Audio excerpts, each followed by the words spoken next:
రోమీయులకు రాసిన పత్రిక 9వ అధ్యాయం 4-5 వచనాలు చూడండి. ఇశ్రాయేలీలకు దేవుడిచ్చిన గొప్ప ఆధిక్యత గురించి ఇక్కడ మాట్లాడుతున్నాడు.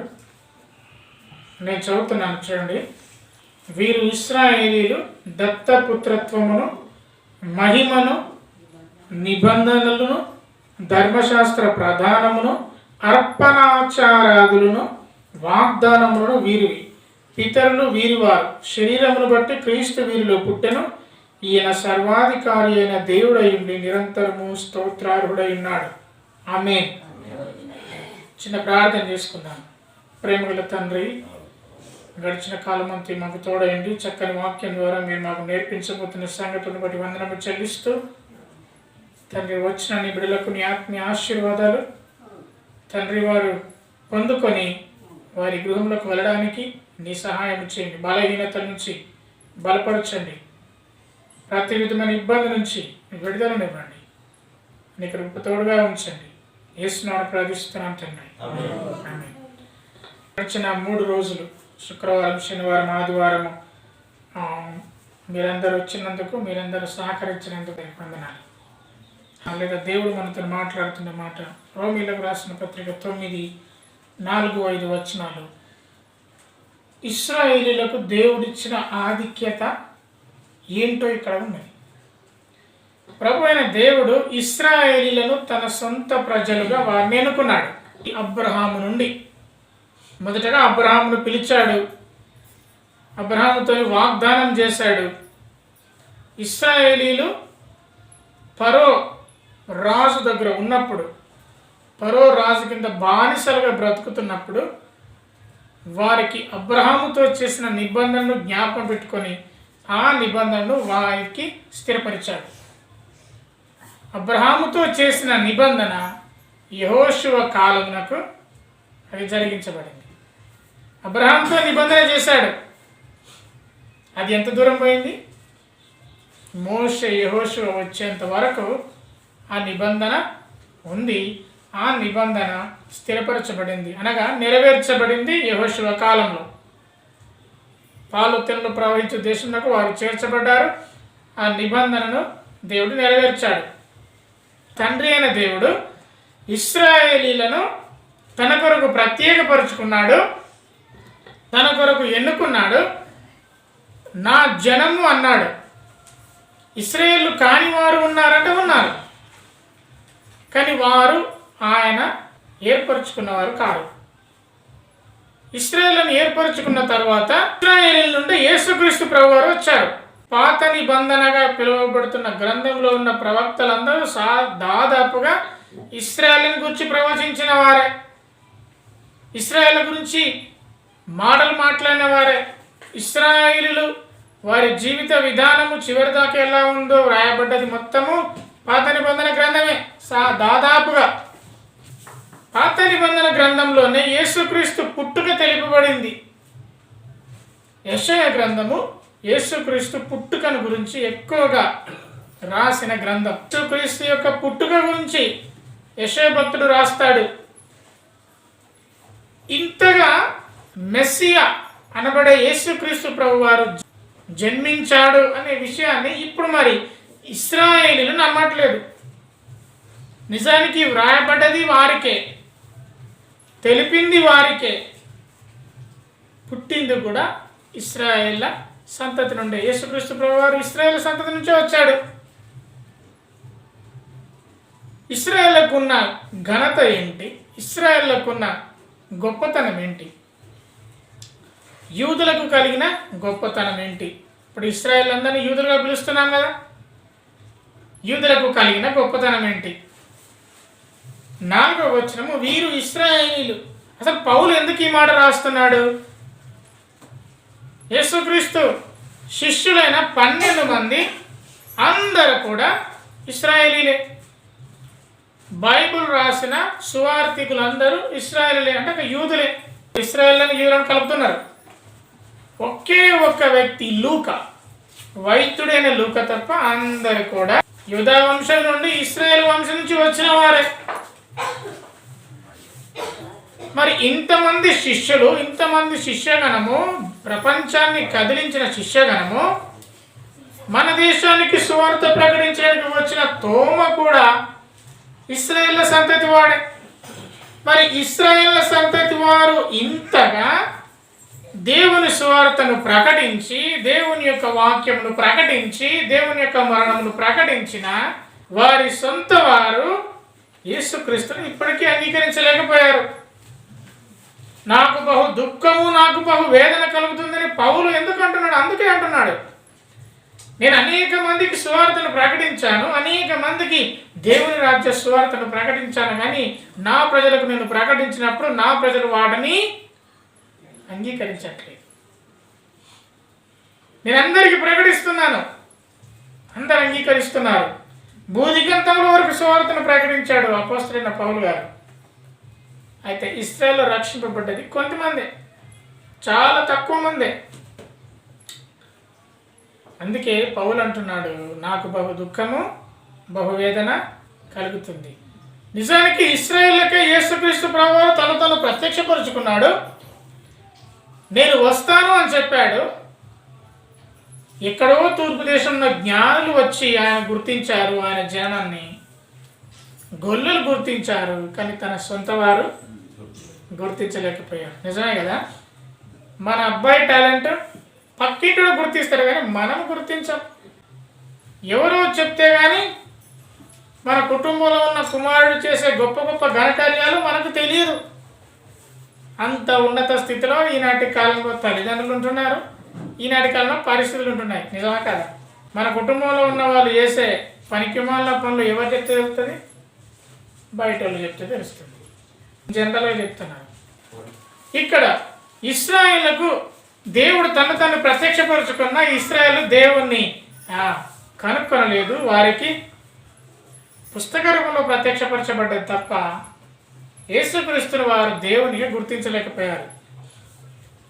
అసలు వారికి ఉన్న ఆధిక్యత ఏంటో వారికి తెలుసా? పౌలు మాట్లాడుతున్నాడు, వీరు ఇశ్రాయేలీలు.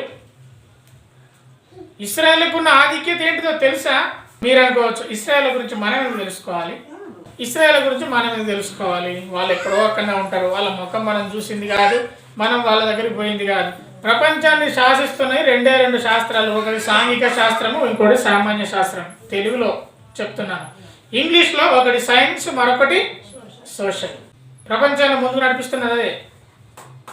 సైన్స్ రాబోతున్న ఆవిష్కరణల గురించి చెప్తుంటుంది, గడిచిన కాలంలో ఏం జరిగిందని చెప్పేదే సోషల్.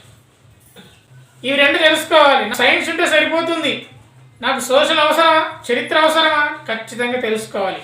గడిచిన కాలంలో ప్రపంచం ఏ విధంగా మార్పులు చెందుతుందో చెప్పేది సోషల్.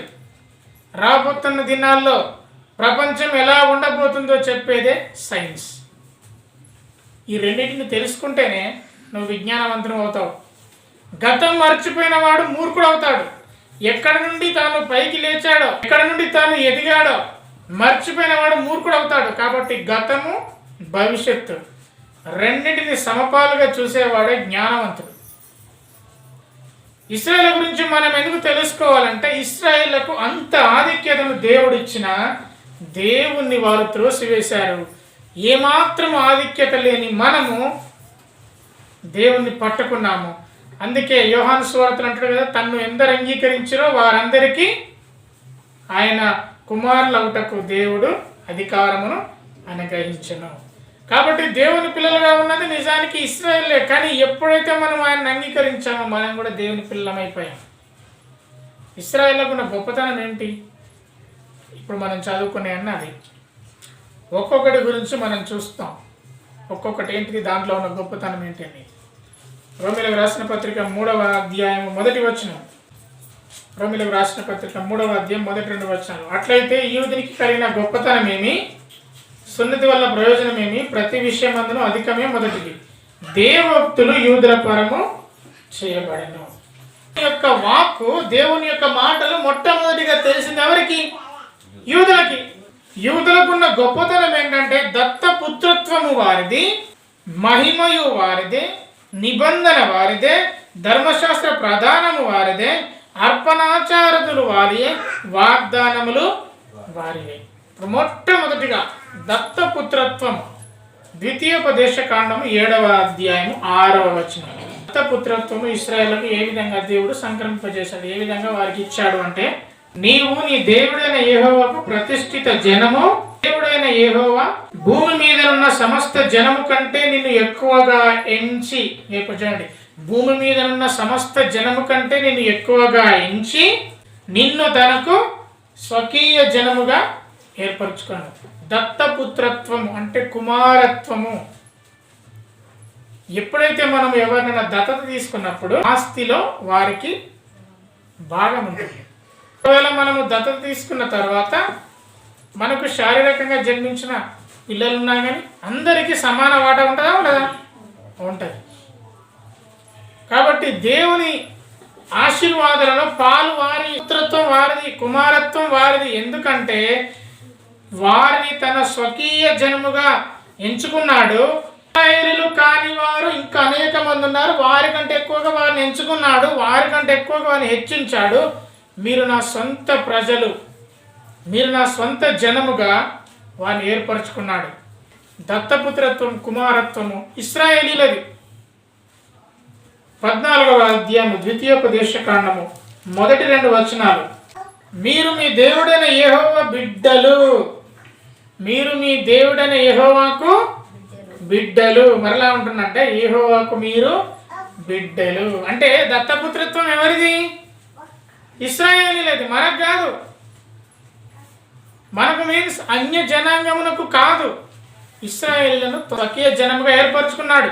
మీరు నా బిడ్డలు గనుక మీరు చనిపోయిన వాడెవడిని బట్టి మిమ్మల్ని మీరు కోసుకొనకూడదు, మీ కనుబొమ్మల మధ్య బోడు చేసుకొనకూడదు. ఏలయనగా నీ దేవుడైన యెహోవాకు నీవు ప్రతిష్ఠిత జనము, మరియు యెహోవా భూమి మీద ఉన్న సమస్త జనములో విశేషముగా తనకు స్వకీయ జనమగునట్లు నిన్ను ఏర్పరచుకున్నాడు. నీవు నా కుమారునివయ్యా, నీవు నా కుమారునివి, నేను నిన్ను ఏర్పరచుకున్నాను అని ఇశ్రాయేలుతో నిబంధన చేశాడు. మొదటిగా ఆయన దత్తపుత్రత్వం ఎవరికి ఇచ్చాడంటే ఇశ్రాయేలుకి ఇచ్చాడు.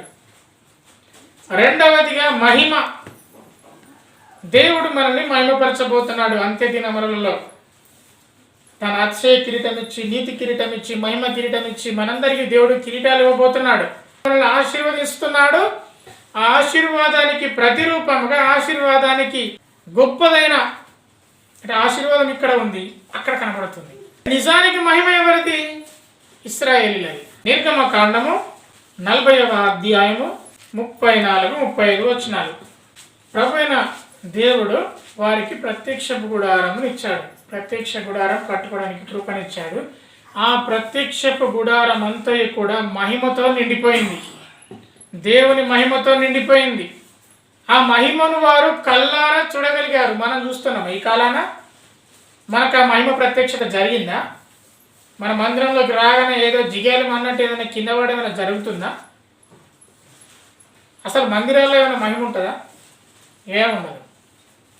నీ దేహమే దేవుని ఆలయం.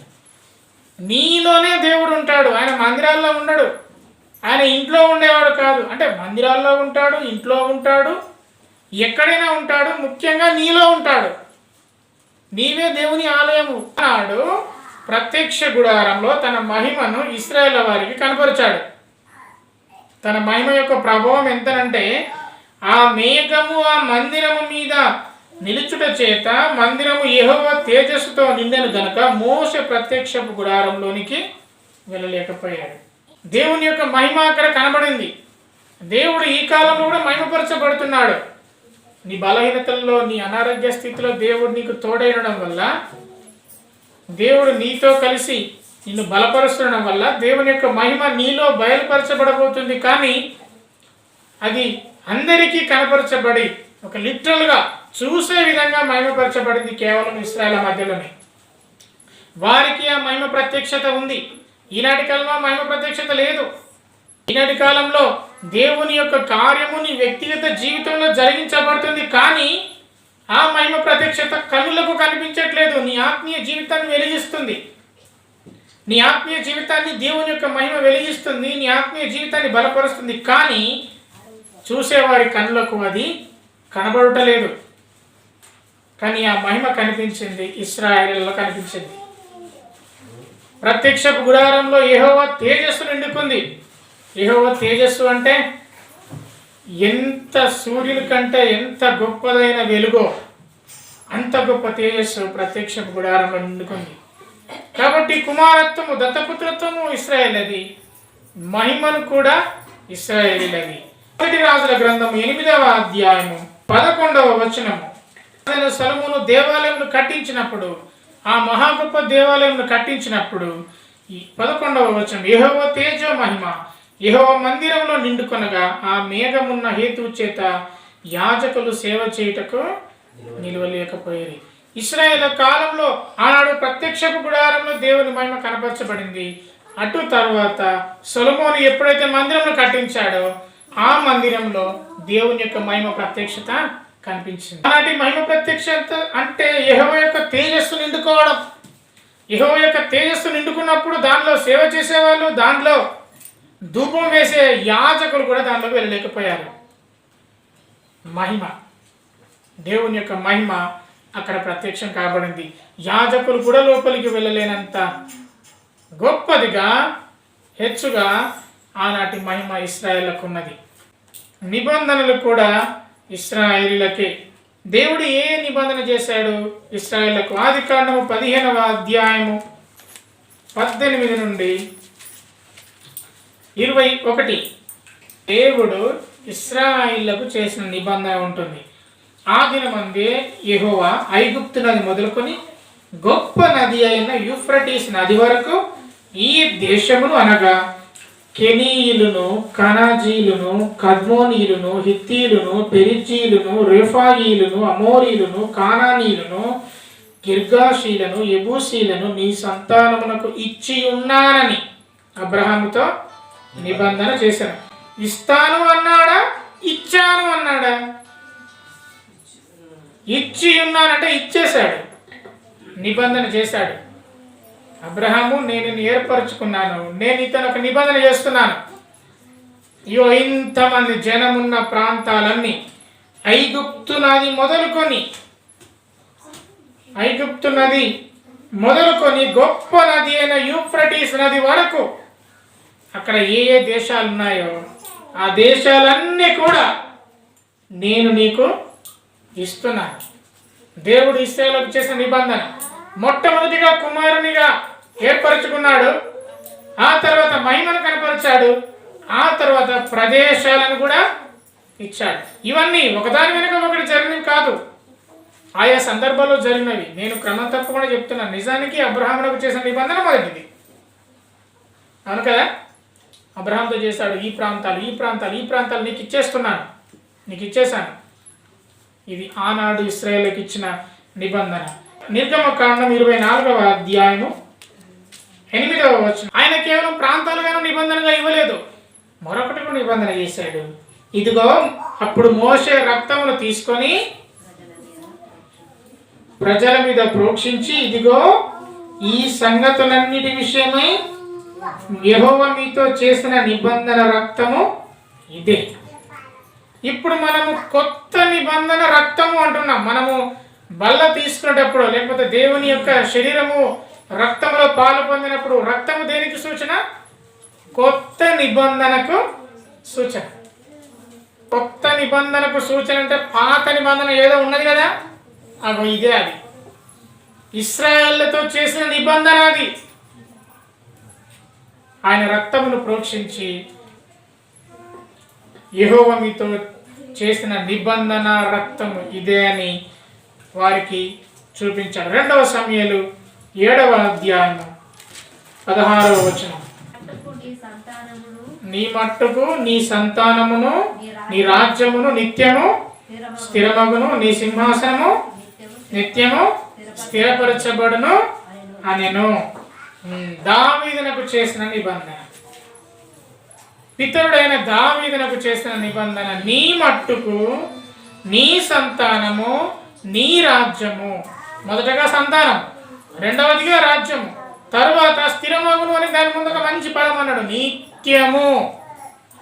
నిత్యము స్థిరమగును, నీ సింహాసనము నిత్యము స్థిరపరచబడును అనెను. కాబట్టి నిత్య నిబంధన ఎవరికి చేశాడు? దావీదునకు చేశాడు. ఆ నిబంధన దావీదునకు సంబంధించింది. మరి దావీదు ఎక్కడి నుంచి వచ్చాడు? ఇశ్రాయేలు కాదా? 2 సమూయేలు 23వ అధ్యాయం 5వ వచనం. దావీదు దేవుడైన యెహోవా తనకు చేసిన నిబంధనను మరలా మాట్లాడుతున్నాడు. దావీదు పలికిన చివరి మాటలు, దావీదు రచించిన చివరి మాటలు ఇవే: నా సంతతి వారు దేవుని దృష్టికి అనుకూలే కదా, ఆయన నాతో నిత్య నిబంధన చేసి ఉన్నాడు. ఆయన నిబంధన సర్వ సంపూర్ణమైన నిబంధననే, అది స్థిరమాయను, దేవునికి పూర్ణానుకూలము, అది నాకు అనుగ్రహింపబడిన రక్షణార్థమైనది, నిశ్చయముగా ఆయన దాన్ని నెరవేర్చు. దావీదులకు చేసిన నిబంధన ఏంటి? నీ రాజ్యము స్థిరపరచబడును, నీ రాజ్యము స్థిరముగా ఉండును, నీ బిడ్డలకు నీ రాజ్యమును అనుగ్రహిస్తున్నాను, నీ బిడ్డలు నేను ఆశీర్వదించబోతున్నాను. ఇది దేవుడు దావీదులకు చేసిన నిబంధన. ఇశ్రాయేలుకు చేసిన నిబంధన ఏంటి? అబ్రహాముకు చేసిన నిబంధన ఏంటి? అబ్రహాంతో అన్నాడు, ఐగుప్తు నుంచి మొదలుకొని ఈ ప్రాంతాలను నేను నీకు ఇచ్చి ఉన్నాను. ఇశ్రాయేలుకి ఏం చేశాడు? మోషే రక్తం తీసుకొని రక్తంను చల్లి రక్తంను ప్రోక్షించి నిబంధన రక్తం. దావీదుతో ఏం చేశాడు? ఈ ప్రాంతాన్ని నీకు ఇస్తున్నాను, నీ రాజ్యము స్థిరంగా ఉంటుంది. నిబంధన ఎవరిది? నిబంధన ఎవరిది? ఇశ్రాయేలీయులది. ఇర్మియా 31వ అధ్యాయము 31 నుండి 33 వచనాలు. ఇది ఇశ్రాయేలీయులతో అంత్యకాలంలో దేవుడు చేయబోతున్న నిబంధన. ఇప్పుడు దేవుడు మనకు నిబంధన చేశాడు, దేవుడు మనతో నిబంధన చేసుకున్నాడు. ఇక మనము దేవుని పిల్లలం అయిపోయాము. ఇప్పుడు దేవుని రాజ్యానికి మనమందరం వారసులం అయ్యాము. అయితే ఇశ్రాయేలీలు ఇప్పటికి కూడా, అంటే యూదులు ఇప్పటికి కూడా క్రీస్తుని మెస్సీయగా అంగీకరించలేదు. క్రీస్తును వారు దేవునిగా ఒప్పుకోవట్లేదు. మరి క్రీస్తును ఒప్పుకోని వారికి దేవుడు చేసే శిక్ష నిత్యాగ్ని కదా. మరి ఇశ్రాయేలీలు తన ప్రజలు కాబట్టి, ఇశ్రాయేల్ పైన దేవునికి ఒక ప్రత్యేకమైన ఉద్దేశం ఉంది కాబట్టి, అంత్యకాలంలో ఇశ్రాయేల్ పైన ఏ విధంగా దేవుని కృప ఉండబోతుందో ఆనాడే ఇర్మియా గ్రంథం ద్వారా దేవుడు రాయించాడు. అంత్యకాలం అంటే రాబోతున్న దినాలు. ఇప్పుడు మనము 2024లో ఉన్నాము. దేవుని రాకడ సమీపంగా ఉంది. మనమందరము ఎత్తబడే గుంపుగా ఉన్నాము. యేసుక్రీస్తుని ఎరిగినాం కాబట్టి, యేసుక్రీస్తుని దేవునిగా ఒప్పుకున్నాం కాబట్టి, మారు మనసు పాపక్షమాపణ నిమిత్తము మనం బ్యాప్టిజం పుచ్చుకొని మరి నీటి అందనం లోకంలో కూడా సాక్షిగా నిలబడ్డాం కాబట్టి దేవుని రాజ్యమునకు వారసులం. యేసుక్రీస్తు ప్రభువారు మధ్యాకాశంలోకి వచ్చినప్పుడు మనం ఎత్తబడతాం. మరి ఇశ్రాయేలు సంగతి ఏంది? మనం ఎత్తబడ్డప్పుడు 7 సంవత్సరాలు మనకు మధ్యాకాశంలో మనం దేవునితో కలిసి ఉంటాం. 7 సంవత్సరాలు ఇక్కడ శ్రమలు ఉంటాయి. 7 సంవత్సరాల శ్రమలు ఎవరికి? ఇశ్రాయేలీయులకు. ఎందుకు శ్రమలు? 3.5 సంవత్సరములు శ్రమలు, 3.5 సంవత్సరములు మహాశ్రమలు. అంత్యక్రీస్తు వచ్చి పరిపాలన చేస్తుంటాడు, విపరీతంగా శ్రమ పెడుతుంటాడు. భయంకరమైన శ్రమలు రాబోతున్నాయి. సంఘం మాత్రం తప్పించబడుతుంది. ఎందుకంటే దేవుని మనం ఎరిగిన యేసుక్రీస్తును సొంత రక్షకునిగా అంగీకరించినందుకు. ఇశ్రాయేలు శ్రమ పడుతూ ఉంటారు 7 సంవత్సరములు. ఆ 7 సంవత్సరాల కాలంలో మనం మధ్యాకాశంలో దేవునితో సంతోషంగా ఉంటాం. ఆ 7 సంవత్సరాలు ఇశ్రాయేలుకి ఎందుకు శ్రమలంటే, యేసుక్రీస్తుని తన సొంత వారే గుర్తించలేదు కదా, తన సొంత వారే అతన్ని సిలివేశారు కదా, అందుకు శిక్ష. వారిని శ్రమల పాలు చేసిన ఇశ్రాయేళ్ల పైన దేవునికి ఒక ప్రత్యేకమైన ఉద్దేశం ఉంది. ఆ ఉద్దేశంను ఇర్మియా భక్తుడు ఇక్కడ రాస్తున్నాడు. 31వ అధ్యాయము 33 వచనం. ఇదిగో నేను ఇశ్రాయేలుతోనూ యూదావారితోనూ కొత్త నిబంధన చేయు దినములు వచ్చుచున్నవి. ఇదే యెహోవాకు. ఇదిగో ఐగుప్తులోని వారిని రప్పించుటకై నేను వారిని చెయ్యి పట్టుకున్న దినమున వారి పితరులతో నేను చేసిన నిబంధన వంటిది కాదు. ఐగుప్తు నుంచి వారిని వచ్చినప్పుడు వారికి ఏం చేస్తాడు? పాలు తెల్లు ప్రవహించే దేశంలోకి వారిని తీసుకొని పోతాను చెప్పాడు. ఆ నిబంధన కాదు నేను చేసేది. నేను వారి పెనిమిటినను వారు ఆ నిబంధనను భంగము చేసుకొని, ఇదే యెహోవాకు. ఆ నిబంధనను వారు కలిగి ఉన్న, అయ్యా మిమ్మల్ని అందరినీ పాలు తెల్లు ప్రవహించే దేశంలోకి మేము తీసుకొని పోతానన్నా కానీ ఒక్కడు కూడా దేవుని సంపూర్ణంగా విశ్వసించలేదు. కాబట్టి అరణ్యంలోనే పిట్టలు రాలిపోయారు. కాబట్టి అటువంటి నిబంధన కాదు. ఆ దినములైన తర్వాత ఇశ్రాయేలు వారితో యూదా వారితో చేయబో నిబంధన ఇదే. వారి మనసులో నా ధర్మవిధి ఉంచదను, వారి హృదయం మీద దాన్ని వ్రాసెదను. ఇదే యెహోవా వాక్కు. వారి మనసులో నా ధర్మవిధి ఉంచదను, వారి హృదయం అనే పలక మీద వాటిని వ్రాసెదను. ఇశ్రాయేలీలను దేవుడు కరుణించబోతున్నాడు. రాబోతున్న దినాల్లో సరిగ్గా చెప్పాలంటే 7 సంవత్సరములు సంఘమంతా కలిసి దేవునితో కలిసి ఉన్నప్పుడు, మధ్యాకాశంలో మనమందరం ఉన్నప్పుడు 7 సంవత్సరములు విపరీతమైన మహాశ్రమలలో ఇశ్రాయేల్ ఉన్నప్పుడు, అప్పుడు ఇశ్రాయేలును దేవుడు కరుణించబోతున్నాడు. ఇశ్రాయేలీలను దేవుడు తన వైపు తిప్పుకొనబోతున్నాడు. దేవుని వాక్యం మనకు తెలుసు కదా, ఎవడైనను దేవుడు ఆకర్షించుకొనంది వాడు దేవుని దగ్గరికి రాడు. యేసుక్రీస్తు ప్రభువారు ఆకర్షించుకుంటేనే మీరు ఇక్కడికి వస్తారు తప్ప మీరు మీ సొంతంగా రాలేరు. అది ఎప్పుడు జరుగుతుంది? మీరు దేవునికి సంపూర్ణంగా సమర్పించుకున్నప్పుడు, దేవుని చిత్తానికి మిమ్మల్ని మీరు సమర్పించుకున్నప్పుడు. అంటే ఇంట్లో కూర్చుని నేను ప్రార్థనే దేవుడను ప్రార్థన చేయబడినే చేస్తాను కాదు, దేవుని యొక్క చేతిలో మనం ఉన్నప్పుడు దేవుడు మనల్ని ఆ విధంగా మలుచుకుంటాడు. ఇశ్రాయేలు పైన ఆయన ప్రణాళిక అలా ఉంది. ఇది భవిష్యత్తు, జరగబోయేది. ఇది మన కాలంలో ఇశ్రాయేలు మీద భయంకరమైన యుద్ధాలు జరిగినాయి. బాంబులు వేశారు కదా గాజాలలో, అక్కడ ఇక్కడ. ఇటువంటి భయంకరమైన యుద్ధాలు జరగబోతున్నవి. వారు యేసుక్రీస్తును తృణీకరించినందుకు దేవుడు వారికి వేసిన శిక్ష అది. కాబట్టి నిబంధన వారిది. 32వ అధ్యాయం 40వ వచనంలో కూడా ఆ నిబంధన గురించి మాట్లాడుతున్నాడు ఇర్మీయా భక్తుడు. నేను వారికి మేలు చేయక మానకున్నట్లు నిత్యమైన నిబంధన వారితో చేయుచున్నాను. వారు నన్ను విడువకున్నట్లు వారి హృదయంలో నా యెడల భయభక్తులు పుట్టించదను. స్వయంగా దేవుని యొక్క కార్యము. నన్ను విడిచిపోవద్దు వాళ్ళు, వారికి నేను భయభక్తులు పుట్టిస్తాను. దేవుని ప్రేమైన పిల్లలంగా దేవుడే మనకు భయమును భక్తిని పుట్టించాలంటే దేవుని సన్నిధిలో మనం ఉండాలి. దేవుని భయం ఉన్నవాడు, దేవుని భక్తి ఉన్నవాడి ప్రవర్తన విధానం వేరే ఉంటుంది. వాని మాట తీరు, వాడి యొక్క నడక, వాని నడత వేరే ఉంటుంది. నడక అంటే నడిచేది కాదు, నడక అంటే ప్రవర్తించే విధానం వేరే ఉంటుంది. దేవుని వాక్యం పట్ల భయం కలిగి ఉన్నవాడి ప్రవర్తన వేరే ఉంటుంది. భయం లేని జనులను శిక్షకు పాత్రలుగా చేస్తాడు. దేవుని యందు భయం ఎలా పుడుతుంది? దేవుని చేతికి మనము ఇచ్చుకున్నప్పుడు. కాబట్టి ఇశ్రాయేలు వారికి దేవుడు ఇచ్చిన నూతన నిబంధన వారిది. ధర్మశాస్త్ర ప్రధానము వారిది. నిర్గమకాండం 20వ అధ్యాయం మధ్య వచ్చిన మొత్తం ఏముంటుంది? ఆజ్ఞలు, 10 ఆజ్ఞలు. దొంగతనం చేయకూడదు, నరహత్య చేయకూడదు, వ్యభిచారం చేయకూడదు, నీ పొరుగువాని సొమ్ము ఆశించకూడదు, నీ పొరుగువారి మీద అబద్ధ సాక్ష్యం మోపకూడదు, నీ దేవుడిని యెహోవాని స్తుతించాలి, నీ దేవుడిని యెహోవాని ఆరాధించాలి. ఈ ధర్మశాస్త్ర నిబంధనలు ఎవరివి? ఇశ్రాయేలీయులే. కాలక్రమేణా అవన్నీ కూడా మనం పాటిస్తున్నాం. దేవుడు ఇశ్రాయేలుకు ఇచ్చిన ప్రతి నిబంధనను మనం పాటించట్లేదు, కానీ దేవుడిచ్చిన ఆజ్ఞలను తప్పకుండా మనము పాటించవలసిన బద్ధులమైనాం. కాబట్టి ధర్మశాస్త్ర ప్రధానము వారిదే. దేవుడు వారికే ధర్మశాస్త్ర ప్రదానం చేశాడు. స్వయంగా దేవుడే రాసి, పలకల మీద రాసి మోషకు అప్పగించాడు.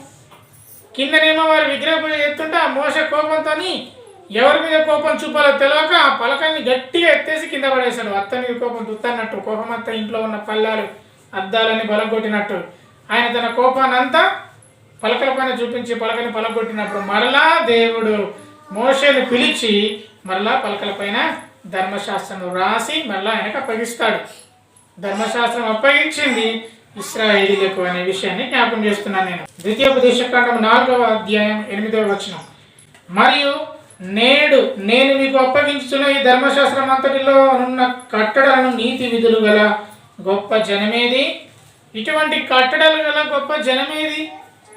ఆనాటి కాలంలో ఇశ్రాయేలీలు ఐగుప్తు దేశంలో ఉన్నప్పుడు, ఇశ్రాయేలీలందరూ ఐగుప్తు దేశంలో బానిసగా ఉన్నప్పుడు, ఎప్పుడైతే దేవుడు వారితో నిబంధన చేశాడో, ఐగుప్తు నది మొదలుకొని యూఫ్రటీస్ నది వరకు కెనెజీలు, పెరెజీలు, అమోరీలు వీరందరూ కూడా అక్కడ ఎంత భయంకరంగా ఉన్నారంటే విపరీతమైన వ్యభిచారము, న్యాయం లేదు, నీతి లేదు, విపరీతమైన పనికిమాలిన పనులకు ఆ రాజ్యాలన్నీ కూడా హీనమైన స్థితిలో ఉన్నాయి.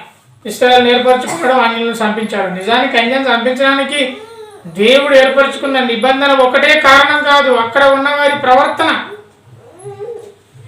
ఇశ్రాయేలులు ఎక్కడ ఉన్నారు? ఐగుప్తు నుంచి వారు కానాను దేశాన్ని నడిపించబడుతున్నప్పుడు కానాను దేశంలో ఉన్నవారు విపరీతమైన వ్యభిచారం, విపరీతమైన దొంగతనం, ఒక రకంగా వారి వరుసలు లేని దరిద్రపు కొట్టు సాంప్రదాయాలు పాటిస్తున్నప్పుడు దేవుడు వారిని నిర్మూలన చేసి ఇశ్రాయేలుకు అది ఇచ్చారు.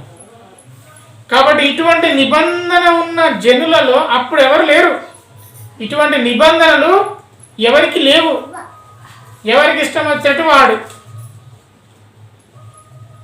ఆడపిల్ల కనబడితే చాలు తీసుకొని పోయి వ్యభిచారం చేసేవాళ్ళు, బలవంతం చేసేవాళ్ళు. ఆనాటి కాలంలో ఉన్నవారు అట్లా దుర్మార్గంగా ప్రవర్తించేవారు. దొంగతనాలకైతే కొదవలేదు. అటువంటి పరిస్థితులలో అంత ఘోరంగా ఉన్నప్పుడు ఇది కదా నేను ఇచ్చిన నా బిడ్డలకు నిబంధన చేసిన వాగ్దాన భూమి, ఈ భూమిలో ఇటువంటి పనులు జరుగుతున్నాయా, మిమ్మల్ని అందరినీ వెళ్ళగొడతాను, నా నిబంధన నేను స్థిరపరచుకుంటాను అని చెప్పి యెహోషువ ఆధ్వర్యంలో వారందరినీ వెళ్ళగొట్టించి ఇశ్రాయేలుకు ఆ భూమిని స్వాధీనం చేస్తాడు దేవుడు. ఆ విధంగా నిత్యమైన నిబంధనను దేవుడు వారికి ఇచ్చాడు. రోమీయులకు రాసిన పత్రిక 9వ అధ్యాయం 4వ వచనంలో అర్పణాచారాదులు, దేవునికి ఏ విధంగా అర్పణ అర్పించాలి, ఏ విధంగా ఆరాధించాలనేది మన ఒక క్రమం ఉన్నది. మనం పాటలు పాడుకుంటాం, ఆ తర్వాత ఆరాధన చేసుకుంటాం, వాక్యం చెప్పుకుంటాం, కానుకలు దేవుని సేవ వరకు సమర్పిస్తాం, దేవుని ఆశీర్వాదాలు తీసుకొని వెళ్ళిపోతాం. ఇది మనం పాటిస్తున్న ఆరాధన క్రమం. కానీ నిజమైన ఆరాధన క్రమం ఎలా ఉండాలో ఇశ్రాయేలుకే దేవుడు వివరించాడు. నిర్గమకాండము 25వ అధ్యాయం నుండి 40 అధ్యాయాల వరకు, 15 అధ్యాయాలు ఇశ్రాయేలీలు ఏ విధంగా ఆరాధన క్రమం ఉండాలి, ఇశ్రాయేలు ఏ విధంగా దేవుణ్ణి ఆరాధించాలి, ప్రతి ఒక్కటి కూడా ఆయన నేర్పిస్తాడు. యాజకులు ఎటువంటి వస్త్రధారణ కలిగి ఉండాలి, ఏ విధంగా యాజకులు ఉండాలి, ఏ విధంగా పాప పరిహారం చేయబడుతుంది, ఈ విధంగా ఏ విధంగా దేవునికి అర్పించాలి, ఏ విధంగా బలి సమర్పించాలి, ఈ అర్పణాచారాదులన్నీ కూడా నిర్గమకాండం 25 నుండి 40 అధ్యాయాలు, దాదాపు 15 అధ్యాయాలు దేవుడు వివరించాడు ఇశ్రాయేలుకు. అట్లాగే మొదటి రాజులు 6వ అధ్యాయంలో మొత్తము వివరించాడు. మొదటి రాజులు 6వ అధ్యాయంలో సొలొమోను దేవుని మందిరం కట్టబడ్డ తర్వాత, అప్పటి వరకు మందిరం లేదు, అంతకుముందు ప్రత్యక్ష గుడారమే. మందిరం కట్టబడిన తర్వాత మందిరంలో ఆరాధనలు జరగాలి, ఎలా జరగాలి, ఎలా ఉండాలి, ప్రతిది కూడా దేవుడు వివరించాడు మొదటి రాజుల గ్రంథంలో. వాగ్దానములు వీరి వాగ్దానం, ఏమేమి వాగ్దానాలు దేవుడు చేశాడు? నీకు భూమిని ఇస్తానన్నాడు, అబ్రహాముతో నీ సంతానాన్ని విస్తరింపజేస్తా అన్నాడు, నీ సంతానాన్ని ఆశీర్వదిస్తా అన్నాడు, దావీదుతో తన రాజ్యమును స్థిరపరుస్తా అన్నాడు. విధంగా దేవుడు ఇశ్రాయేలుకు వాగ్దానాలు చేశారు. ఇన్ని వాగ్దానాలు చేసినా కూడా వారు యేసుక్రీస్తును సొంత రక్షకునిగా ఇప్పటికీ కూడా అంగీకరించలేకపోతున్నారు. అందుకే దేవుడు వారిని వదిలిపెట్టాడు, అన్యులైన మనల్ని దేవుడు పట్టుకున్నాడు. దేవునికి మహిమ కలుగును గాక. కాబట్టి మనకు దేవుడు ఆరాధన క్రమాన్ని ఇచ్చాడు, దేవుడు మనల్ని మహిమపరుస్తున్నాడు, దేవుడు మనలో ఒక ఆరాధన క్రమంలో నడిపిస్తున్నాడు, దేవుడు మనకు వాగ్దానాన్ని ఇచ్చాడు. ఆ వాగ్దానమే నిత్య జీవం. దేవుని పిల్లలమనే అధికారం కూడా ఇచ్చాడు. నీవెవరి కుమారునివి అని చెప్పుకుంటే ఏమని చెప్పుకుంటాం? ఒకవేళ కలెక్టర్ కుమారుడు అనుకో, వాడు ముందే రాసుకుంటాడు, వాడి కారు ముందు రాసుకుంటాడు కలెక్టర్ వెహికల్ అని రాసుకుంటాడు. పోలీసు వాడు అనుకో, ఆమె పోలీస్ అని ఒక స్టిక్కర్ పెట్టుకొని తిరుగుతాడు, ఎందుకంటే పోలీస్ అది అతని ఐడెంటిటీ, అది అతని గుర్తింపు. మరొక టాయిలెట్లు కడిగే కుమారుడు అయితే వాడేమని పెట్టుకుంటాడు? మీ నాన్న ఏం చేస్తారంటే చెప్పాడు, ఎందుకు? అది చిన్న స్థాయిది కాబట్టి. ఒకవేళ గొప్ప స్థాయి అయితే చెప్పుకోడు, వాడు చూపిస్తాడు, కార్ల మీద పెట్టుకుంటాడు, బైక్ల మీద పెట్టుకుంటాడు, స్టిక్కర్లు అతికించుకుంటాడు, వెనక అతికించుకుంటాడు. అయితే వీటన్నిటిని మించింది, ఈ స్టిక్కర్లను మించింది దేవుడిచ్చిన అధికారము, దేవుని పిల్లలమనే అధికారం. హల్లెలూయా. దేవుని పిల్లలంగా మన అందరికీ దేవుడు అధికారం ఇచ్చాడు. దేవుని పిల్లలం కాబట్టి దేవుని వారసులం. మనం దేవుని వారసులం కాబట్టి ఆయన స్వాస్థ్యంలో మనకు పాలుంది, ఆయన పరలోక రాజ్యంలో మనకు పాలుంది. వాగ్దానాలన్నీ కూడా వారి ఇక నిజమైన వాగ్దానం మనం పొందుకున్నాం. నిజమైన ఆరాధన క్రమంలో మనం ఉన్నాం.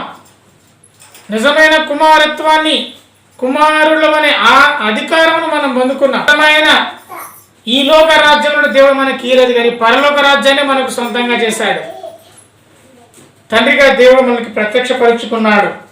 ధర్మశాస్త్రము వారికి ఇచ్చాడు, కొత్త నిబంధన మనకిచ్చాడు. మన కోసం రక్తం కార్చాడు, మన కోసం ప్రాణం పెట్టాడు. ధర్మశాస్త్రం కలిగిన 10 ఆజ్ఞలు మాత్రమే ఇశ్రాయేల్. నూతన నిబంధన మనది.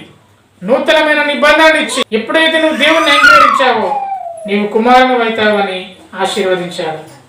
కాబట్టి నిజమైన వాగ్దానాలు వారివైతే కాలంలో నిత్యమైన వాగ్దానాలు మనవి. దేవునికి మహిమ కలుగును గాక. పితరులు వీరివారు. పితరులు ఎవరు? అబ్రహాము, ఇస్సాకు, యాకోబు. పితరులు వీరివారు. శరీరమును బట్టి క్రీస్తు కూడా వారిలోనే పుట్టాడు, కానీ క్రీస్తు సంబంధంగా మనమున్నాం. అందరం క్రీస్తు సంబంధం. తను ఎందరైతే అంగీకరించారో వారందరికీ ఆయన కుమారులయ్యే అధికారం ఇచ్చాడు. మనమందరం కూడా క్రీస్తు సంబంధము. ఈయన సర్వాధికారి అయిన దేవుడయ్యుండి